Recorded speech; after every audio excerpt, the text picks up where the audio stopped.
আচ্ছা ভাই বলেন তো, আমরা বাদে গোটা দুনিয়ার যে কোনো মানুষের কাছে, কোনো মুসলমান যদি সে হয়, ওকে এমনি যায় বলেন তো ভাই আল্লাহর ঘরে যাবেন কিনা, কি বলবো ভাই? প্রত্যেক মানুষ তৈরি থাকে না, হ্যাঁ যাবো যাবো, টাকা থাকুক না থাকুক, চেষ্টা থাকুক না থাকুক, কোনো পেরেশানি থাকুক আর না থাকুক, যাকেই বলা হয় উনি বলেন কি আল্লাহর ঘরে যাবেন। তার মানে ভাই দিলের জমিন তো সবারই প্রস্তুত আছে। সব জমিনে ফসল ফলানোর পরে ফসল ঘরে আনা সম্ভব হয়? মাঝখানে ঝড় তুফান হইতে পারে কিনা? আমাদের ইবাদতের মধ্যে ঝড় তুফান চলতে পারে। সবচেয়ে বড় সমস্যা এই ঝড় তুফান। যদি ফসল ফলানোর পরে ঝড় তুফান থেকে নিজেকে বাঁচানো না যায়, তাহলে ফসল আর ঘরে আনা যাবে না। আমরা সবাই আল্লাহর ঘরে যেতে চাই তো ভাই, কি বলেন? আমরা যা প্রস্তুতি নিয়েছি কার কাছে যাওয়ার জন্য? আল্লাহর ঘরে যাওয়ার জন্য। হ্যাঁ, আল্লাহর ঘরে যেতে গেলে ফসল তো বোনা হয়েছে, জমিনও তৈরি হয়েছে, এখন অপেক্ষা করতে হবে এই ফসল বড় হবে, নির্দিষ্ট সময় পার হবে, ওই ফসলটাকে একদিন আমার ঘরে নিয়ে আসবো। এটার জন্য যে সময়টা লাগবে, এই সময় আমাকে পুরো পাহারাদারির উপর থাকতে হবে। আপনারা খেয়াল করছেন কিনা, গ্রামে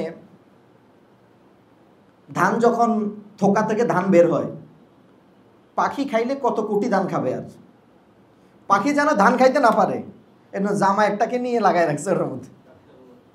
আপনারা দেখছেন কিনা ভাই? উনি যেন, ওনার চিন্তা হলো যে আমি যখন থাকি তখন তো পাখি বসতে দিবই না, যদি কোনো কারণে আমি বাসায় গিয়ে ঘুমাইয়া পড়লে পাখি খাইয়া ফেলে তাহলে কি হবে, এজন্য একটা জামা ঝুলে রাখছে যেন পাহারাদারি করে। উনি বুঝছে যে ফসল একটা সম্পদ, এই সম্পদটা যদি আমি পাহারাদারি না করি তাহলে কবুতরে যদি একবার বসে, একদিনে বসলে অন্তত আদামন ধান খেয়ে ফেলতে পারে। কবুতরের যে ঝাঁক, পাখির ঝাঁক একদিনে মোটামুটি 5-10 কেজি খেয়ে ফেলতে পারে তো। আর একবার যদি ও টক পায় যে এখানে ধান খাওয়া যায়, ও আরো দলবল নিয়ে হাজির হবে।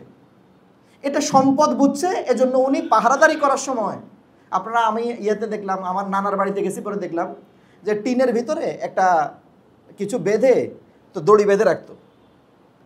ওই যে বড়ই গাছ ছিল, তো বড়ই যখন পাকার সময় হইতো, তো কি বলে এটাকে, এই বাদুর, বিভিন্ন ধরনের পাখিরা রাত্রে খায়, তো এটার মধ্যে ওই বড়ই গাছের মধ্যে একটা টিনের ভিতরে কিছু একটা ঝুলাইয়া দিয়ে রাখতো।